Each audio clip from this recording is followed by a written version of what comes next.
Estudo da Epístola do Apóstolo Paulo aos Efésios. Eu havia parado no último áudio, no capítulo 4 de Efésios, e eu havia falado sobre o procedimento do novo homem criado em Cristo, e é interessante que Paulo ele está fazendo, ao meu ver aqui, uma introdução ao que nós vamos entrar, a prática, que nós vamos entrar no versículo 25. Então ele comenta e faz os comentários sobre o proceder nosso antes de Cristo. E ele faz esse paralelo entre o que nós éramos da nossa nova posição em Cristo. E aí ele diz, olha, nós não devemos andar mais como também os outros gentios. Então, não andar mais, nós não podemos mais ter essa conduta, por quê? Porque nós estamos em Cristo. E aqui tem uma coisa que depois eu escutando o áudio achei bastante interessante, porque diz no 19, os quais havendo perdido todo o sentimento. E aí na outra versão diz que depois que eles perderam toda a sensibilidade, depois que eles perderam essa sensibilidade da consciência, eles se entregaram. Então, até um ponto a consciência acusou, mas é a continuidade do pecado. E aí, como eu falava, aquela analogia da lepra. A lepra torna o homem insensível à dor. E o pecado torna o homem insensível à consciência, ao sentimento de culpa. Ele começa a pecar, de uma forma que ele consegue, de uma hora para outra, cauterizar a sua consciência. E a consciência já não acusa mais, ele já não sente mais peso nem vergonha por aquilo que ele está fazendo. E ele só vai sentir vergonha e peso na hora que ele for descoberto. Mas agora ele não tem mais, ele perdeu toda essa sensibilidade. E aí Paulo vai fazer esse contraste. Agora vocês aprenderam de Cristo diferente. Não pode andar mais desse jeito. Não pode mais viver dessa maneira. É uma nova vida em Cristo. E aí no 22 eles contam o trato passado, se despoje do velho homem, que se corrompe pela concupiscência do engano. Então, aqui as coisas referentes ao passado, a maneira como tu tratava as coisas. Tu vai ter que se despojar desse jeito. E a palavra despojo, na Bíblia geralmente despojo ou despojar é quase como um saque, quando havia guerra, e aí se lutava e vencia, e se trazia os despojos da guerra, quer dizer, é um saque, é saquear. Então é tirar com força, é tirar de uma forma de guerra. Então é essa forma que Paulo está falando, essa luta, você venceu e você traz os despojos, você faz o saque ao vencido. Então esse homem, velho homem, está vencido em Cristo, ele está morto, ele foi para a cruz, ele já está crucificado com Cristo. Aqueles que são de Cristo, como está escrito em Gálatas, aqueles que são de Cristo, eles crucificaram a carne com as suas paixões e concupiscências. Gálatas 5, 24. Então já houve vitória, então tem que haver agora o saque desse velho homem. Por quê? Porque ele se corrompe. A igreja é considerada o sal da terra. E o sal, uma das propriedades do sal é não corromper a carne. Você coloca sal e aí a carne não fica corrompida, a carne não apodrece. Não vai haver um apodrecimento, a carne ela se conserva. E esse homem velho, ele está apodrecendo, ele está corrompido, ele está ele está cheirando mal, ele está fedendo, e diz que pelas concupiscências do engano, e concupiscência é uma palavra, uma explicação é um desejo ilícito. Esse velho homem ele é dominado por desejos ilícitos e sem controle. Alguma versão diz que ele está viciado. Então ele está viciado no mal, ele está viciado no engano, e aí ele tem que ser despojado, tem que saquear esse homem, tem que tirar ele e se renovar no espírito da vossa mente. E se renovar é quando tu está renovando alguma coisa, tu tira o velho e tu começa a colocar um novo. Então tu renovou, se tu for renovar o teu estoque, tu vai colocar coisas novas e tu vai tirar as velhas. Então tu está renovando o teu vestuário, está renovando uma casa, está renovando um móvel, tu vai tirar a tinta velha, vai colocar uma tinta nova, vai dar uma nova cara. Vai haver diferença. E diz no espírito da vossa mente. Então a mente tem que mudar, o entendimento tem que mudar.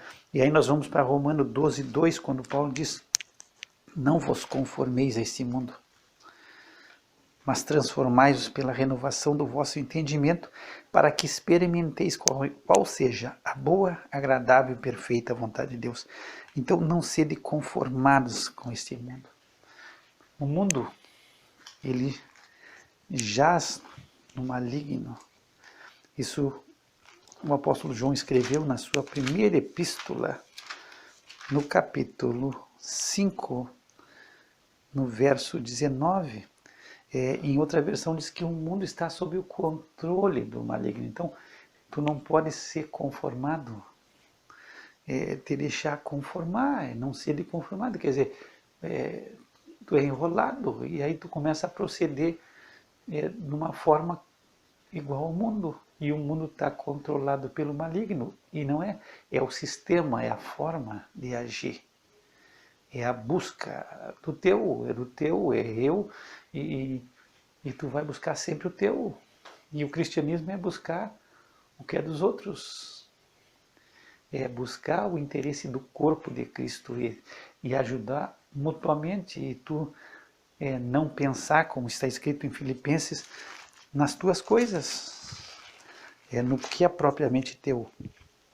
Filipenses 2, verso 4, não atente cada um para o que é propriamente seu, mas cada qual também para o que é dos outros. Então tu tem que, no cristianismo tu vai ter que pensar no que é dos outros, não é só no teu. É só eu. E o mundo está infectado, viciado no eu, é só o meu, é o que eu preciso, o que eu quero, o que eu desejo, é o meu, a minha felicidade, o meu bem-estar, o meu prazer. Então, tu não pode te deixar conformar dessa forma. É o meu direito e eu vou exigir o meu direito. É tu entender o direito dos outros. Então, o cristianismo vem dar uma nova cara, uma nova roupagem. E aí tu vai ter que renovar a maneira de tu pensar, de tu entender as coisas. Existe no cristianismo paradoxos, né? Paradoxos são coisas que parecem uma contrariedade. No cristianismo, para ganhar, tu tem que perder. Jesus disse: aquele que quiser ganhar a sua vida vai ter que perder, e aquele que quiser ganhar, ele vai perder. Então é um paradoxo, é diferente. Diz assim a palavra do Senhor, Mateus 16, 25, porque aquele que quiser salvar a sua vida, perdê-la. E quem perder a sua vida por amor de mim, achá-la. Então, nota a diferença. Se tu perder, tu vai achar. No cristianismo, para ganhar, tu vai ter que perder. Se tu quiser ganhar a tua vida, se tu quiser salvar a tua vida, tu vai ter que perder por Cristo. Então, é o paradoxo, é a nova cara.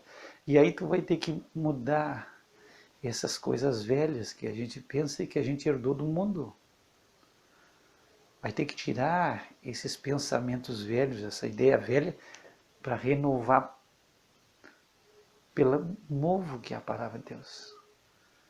Renovar por pensamentos bíblicos, e aí tu vai experimentar na tua vida a perfeita, boa e agradável vontade de Deus. Então, é um procedimento novo, segundo Coríntios 5,17, se alguém está em Cristo, é nova criatura. Então, se tu está em Cristo, se a tua posição agora é uma posição em Cristo, e em Cristo tu está sentado, nós já lemos no livro de Efésios, nos lugares celestiais em Cristo, a tua vida está escondida em Cristo, tu é nova criatura, e aí as coisas velhas já passaram, tudo é feito novo, e aí é um pensamento novo, é um pensamento novo cristão, e aí tu vai ter que te encher dessa palavra. E tu vai ter uma cara nova. Então, tem que haver essa renovação, e é algo constante, é dia a dia, tu vai, vos renoveis, é uma ordem. Aqui está algo que é uma ordem, um mandamento, vos renoveis no espírito da vossa mente. Então, é um procedimento diário de se conhecer a Deus, de se conhecer a sua palavra e de ter um novo procedimento, de ter uma atitude diferente. E por isso que eu digo, depois Paulo vai começar a colocar a partir do 25, não façam mais isso. E é interessante porque ele inicia o capítulo 4 falando das coisas que nós temos que acrescentar em nós. Aí ele vem com humildade, né? Ele vem com mansidão, já não é pensar alto de si mesmo, como eu havia falado em Romanos 12, no verso, me parece no verso 3, que né, tu vai ter que não pensar de ti além do que convém. Na outra versão diz, não tenha um alto conceito de ti mesmo. Então tu já, pensa de ti com humildade. Pensa com humildade, te associa aos humildes. Não as coisas, não seja altivo. Então já é uma maneira diferente. Então ele começou com coisas que tu tem que acrescentar. Não exagera, quer dizer, pensa contigo com moderação. Não seja exagerado, não acha que tu é grande coisa, não pensa grande coisa de ti. É moderação. Não acha que tu é mais do que os outros. Aí entra Filipenses também, de novo, Filipenses 2, que tu deve considerar os outros superiores a ti mesmo. Filipenses 2, 3, faça as coisas por humildade, cada um considere os outros superiores a si mesmo. E eu digo, aqui é legal, tranquilo, tu considerar os outros superiores a ti, é tranquilo. Agora, noutra versão diz, te considera inferior. Isso não é mundo, isso o mundo não aceita. Não é o que o mundo quer. O mundo quer que tu te sinta mais, tu tem que te sentir melhor, tu tem que ser o melhor, tu tem que pensar melhor de ti mesmo. E a Bíblia diz em algumas versões, te considera inferior. Isso é totalmente contrário do que o mundo quer e que o mundo ensina. É contrário à filosofia do mundo. Te considerar inferior. Não, tu não é inferior a ninguém. Ninguém é mais do que tu, ninguém é melhor que tu. E a Bíblia diz que tu tem que considerar os outros superiores. Só que o que o mundo prega é isso, não, ninguém é mais que tu. Tu não é inferior a ninguém. Então, é uma nova roupagem, é cristianismo, é ser bíblico, é pensar de uma forma diferente. E aí ele entra com humildade, ser manso, quer dizer, antes tu atropelava as coisas, a qualquer coisa tu já saía, como diz, já saía defendendo os teus direitos, e se tu era atacado, tu já saía atacando, e agora não, tu tem que ter manso, tu tem que ter controle, tu tem força, tu tem poder, mas é um poder sob controle, tu não perdeu a força, tu não virou um coitadinho, mas tu tem controle sobre a tua força, tu tem domínio, tu sabe o poder que tu tem em Cristo, mas tu vai usar isso para a glória de Deus, não é para a tua força, para o teu bem-estar, tu vai usar essa tua nova posição para a glória de Deus. Então tu vai ser manso e ter paciência e ter tolerância com os outros. Então Paulo no início ele traz o que tu tem que acrescentar. E depois ele começa a falar no verso 25 das coisas que tu tem que deixar. Isso aqui tu tem que tirar, isso é do velho homem. Isso é saquear, esse velho homem foi vencido, ele está crucificado. E agora tu tem que saquear e tu tem que tirar as coisas do velho homem, da maneira, do trato, da maneira como esse velho homem agia. E tu vai te renovar, e aí vai ser cada vez mais tu pensar de uma forma bíblica e de uma forma cristã. É ser diferente. É ser diferente. E aí nós temos o exemplo de Cristo. E aí diz, não, o exemplo de Cristo é maravilhoso. Mas aí Pedro dá uma pegada bastante interessante na sua epístola. Ele diz que ele nos deixou o exemplo.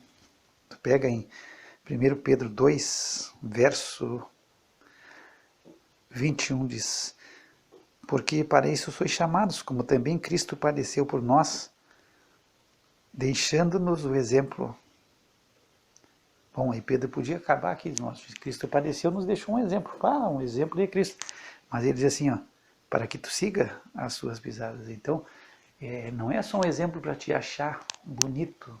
O exemplo de Cristo, Cristo, o exemplo de Cristo e o amor de Cristo. E quando ele foi, ele estava sendo pregado, ele disse, Pai, perdoa-lhes, porque não sabe o que fazem. Pai, a gente olha o exemplo de Cristo aí, mas é o exemplo para te seguir. Segue. São as pisadas que ele deixou. Tu tem que entrar nelas. Então não é só para te admirar, não é só para te achar bonito e botar num quadro. Não, é para seguir, é para te pisar nas pegadas que ele pegou. Então é interessante aqui quando Pedro fala, no verso 2, 20, ele diz: porque que glória será essa, se pecando sois esbofeteados e sofreis, mas se fazendo bem sois afligidos e sofreis, isso é agradável a Deus. Então se tu sofre por estar fazendo o que é correto, se tu está sofrendo e tu está sendo correto, Deus está achando isso agradável para Deus, isso é agradável a Deus. Tu está sendo agradável a Deus. É diferente. Então tu está sofrendo injúria, tu está sofrendo calúnia e tu está fazendo o bem. E aí, o que o mundo diz? Não, para aí, estão falando mal de ti, fala mal dos outros também, te defende, vai lá e ataca e tira a satisfação, porque tu está sofrendo calúnia, tu está sofrendo perda, tu está sofrendo dano. E aí, Pedro diz, não, se tu está sofrendo por fazer o bem, Deus está agradado, Deus está feliz, isso agrada a Deus. E aí fala que o exemplo de Cristo no 23, ele, quando injuriava, ele não injuriava. E quando padecia, não ameaçava, mas entregava-se àquele que julga retamente. Então, é diferente o procedimento de Cristo, e não é que Cristo não tomou procedimento e atitude. Ele tinha o poder para fazer qualquer coisa, mas ele, sendo injuriado, ele não injuriou. Então é exemplo. Bonito, não, é para te fazer a mesma coisa. E quando ele padecia, não ameaçava ninguém. Tu está padecendo, está ameaçando todo mundo. Tu está padecendo, mas tu está em Cristo e tu está entregando a tua causa para Cristo. Então esse é a renovação, é a mudança. E Pedro diz, tu tem que seguir, não é só para achar. E a gente olha Cristo e esses dias eu via, as pessoas gostam de pegar o ensinamento de Cristo e o amor e as bem-aventuranças. E eu vi um estudo que Cristo falou mais do inferno e da condenação do que qualquer outro, do que todos os do Novo Testamento junto. Cristo falou do sofrimento e da condenação do homem mais do que qualquer outro na Bíblia. Só que aí não é legal, aí não é bom pegar esse ensino de Cristo. O bom é só pegar as coisas do amor, é o bem aos outros, pensa bem para todo mundo. Mas ele falou mais do inferno do que qualquer coisa, da condenação eterna, mais do que qualquer outro assunto, porque ele veio para morrer por nós. Só que essa parte não é legal. Então não é politicamente correto. Depois, no 24, Paulo vai dizer que nós temos que nos revestir do novo homem, que segundo Deus é criado em verdadeira justiça e santidade. Bom, aqui tem algo interessante, algo que eu julgo que Deus colocou e é tremendamente importante. Se revestir do novo homem. Que novo homem? Qual é o novo homem que eu tenho que me revestir? Bom, nós sabemos que estamos em Cristo, somos nova criatura, mas agora ele diz que tu te reveste. Quer dizer, um revestimento é uma cobertura, tu fez uma cobertura, tem um piso, tu fez um revestimento com uma laje, tu fez colocou uma cerâmica, tu colocou um porcelanato, tu revestiu com madeira, quer dizer, tu fez uma cobertura melhor. E ele manda que a gente faça esse revestimento do novo homem. E quem é esse novo homem? Do novo homem. E a gente tem que entender, eu acredito que Paulo esteja falando agora aqui do que ele falou anteriormente aos Efésios. Ele fala em Efésios 2,15. Na sua carne desfez a inimizade, isto é, a lei dos mandamentos, que consistia em ordenanças para criar em si mesmo dos dois um novo homem, fazendo a paz. Então, tu tem que te revestir desse novo homem. Quem é esse novo homem? Bom, esse novo homem, no meu entendimento, o que Paulo está falando aqui no 2,15, é esse novo homem que Deus criou dos dois. Dos dois ele fez um novo homem, quer dizer, ele pegou o judeu, que era religioso, e pegou o gentil. E aí dos dois, ele faz um novo homem, tu tem que ser revestido desse novo homem. É um novo homem, ele criou um novo homem. E aqui essa palavra é a mesma, por isso que eu acho que existe conexão desses dois versículos, porque diz, para criar em si mesmo um novo homem. Então se fala aqui que é um novo homem criado segundo Deus. E ele foi criado, esse novo homem foi criado em Cristo. Em si mesmo, em Cristo, se cria um novo homem.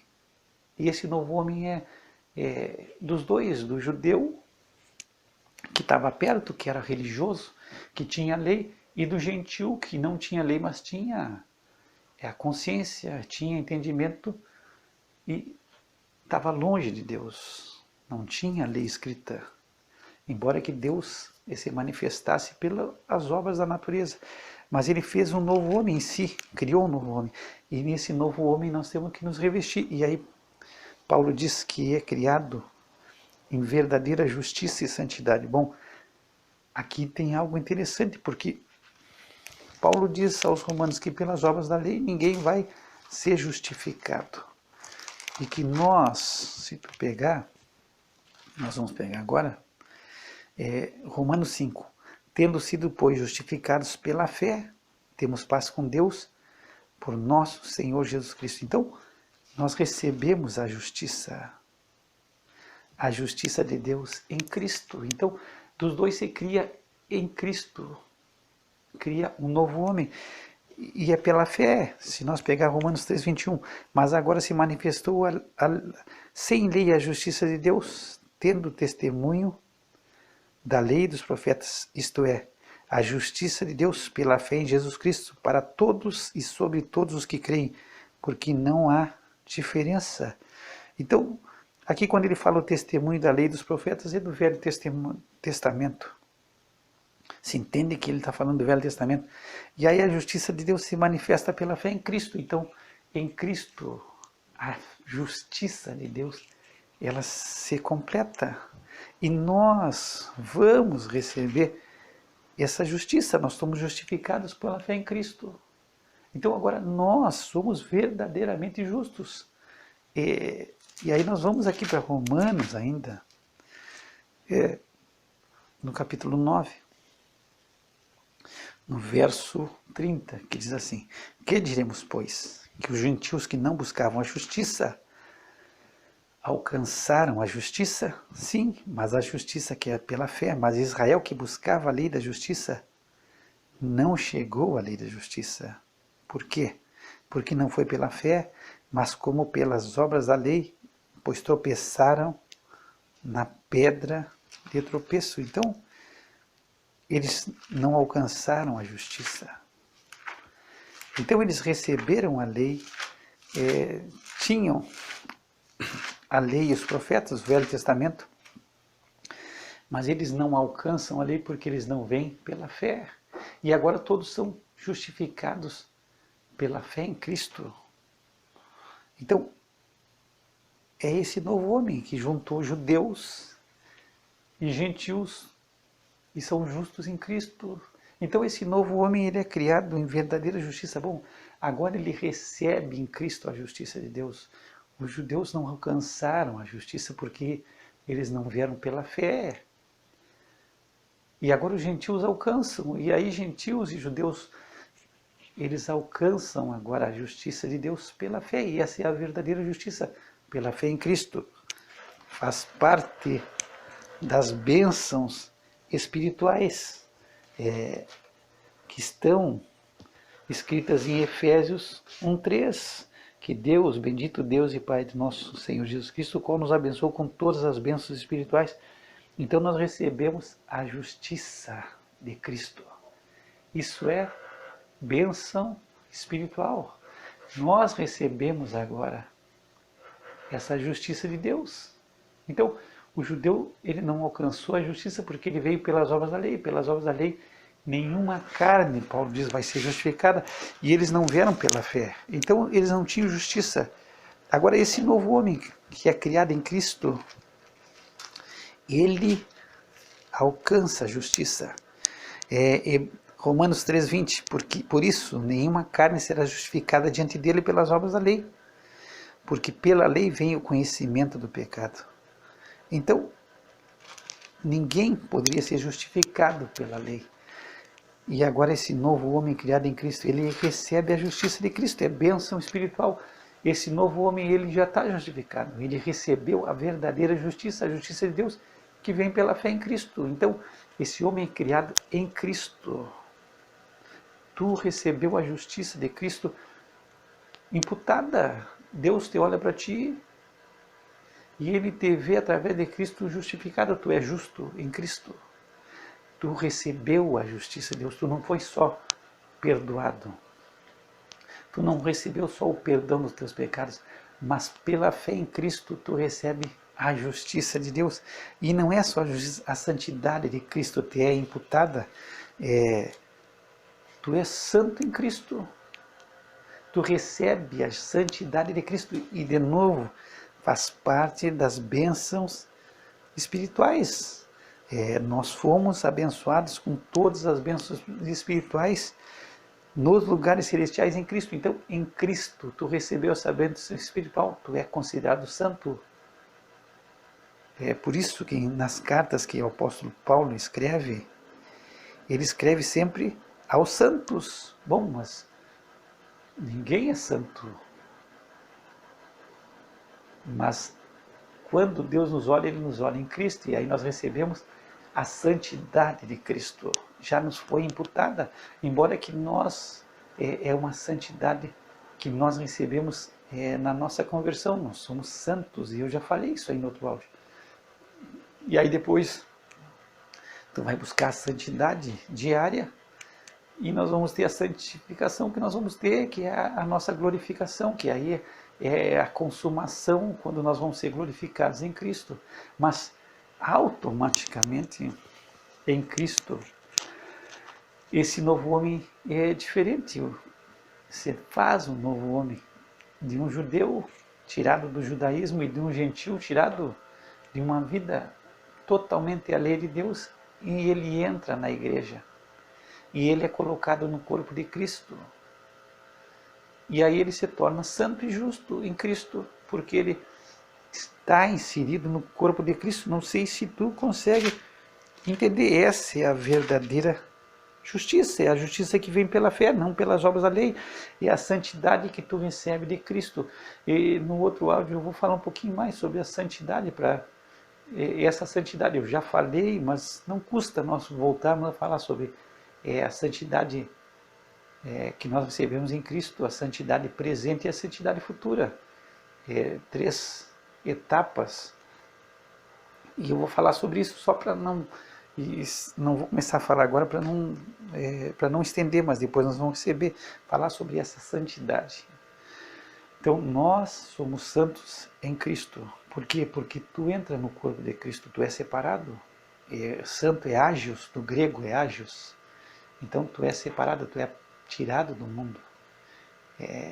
Tu sai do reino, do império, do mal, das trevas, e é transportado para o reino do Filho do seu amor. Então tu é separado. E se tu é inserido no corpo de Cristo, tu recebe a justiça e a santidade de Cristo. Quando Deus te olha, Ele te declara santo em Cristo. Ele te declara e te imputa a justiça de Cristo. Então, é esse novo homem, tu está revestido dele. Tu tem que estar sempre te fortificando nisso, em Cristo. Tu é uma nova criatura e tu está revestido de justiça e de santidade de Cristo. E essa é a verdadeira santidade, não é uma santidade aparente, não é uma justiça aparente, é uma justiça verdadeira, é uma santidade verdadeira. Por quê? Porque tu recebeu a santidade de Cristo e tu recebeu a justiça de Cristo. Eu vou no próximo áudio tratar um pouquinho sobre santidade, porque eu já falei nesses áudios de Efésios, mas é bom a gente relembrar, e eu vou trazer de novo, rapidamente, para que nós possamos entrar no versículo 25. Pai, nós te damos graça pela Tua palavra, que venha falar ao nosso coração, ministrar a verdade, que nós possamos ser renovados e renovar cada dia o nosso entendimento. Então nós temos 3 coisas aqui, Senhor: se despojar, se renovar e se revestir. Ajuda-nos a cumprir a Tua palavra, em Cristo Jesus. Que o Senhor te abençoe e te guarde, que o Senhor faça resplandecer sobre ti o seu rosto e tenha misericórdia de ti. Que o Senhor levante seu rosto sobre ti e te dê a paz. Graça e paz da parte de Deus nosso Pai e do Senhor Jesus Cristo.